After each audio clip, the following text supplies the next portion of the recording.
Hello मित्रांनो, तुमच्या मराठी दिग चॅनलवर स्वागत आहे। मी तुम्हाला मराठी दिग चॅनलवर रोज नवीन इंग्रजी शब्द शिकवणार। तर चला वेळ न घालवता आजचा व्हिडिओमध्ये शिकूया इंग्रजी शब्द एम्प्टी। एम्प्टीचा मराठी अर्थ पोकळ, निरर्थक, रिकामा, रिकामा करणे, ओतणे किंवा पिऊन संपवणे होत आहे। एम्प्टीला आपण वाक्यात प्रयोग करून बघूया। पहिला वाक्य आहे She opened the empty box.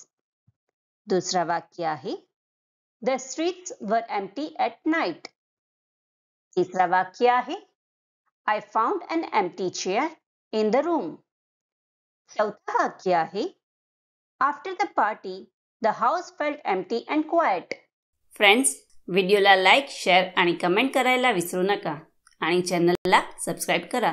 Thank you.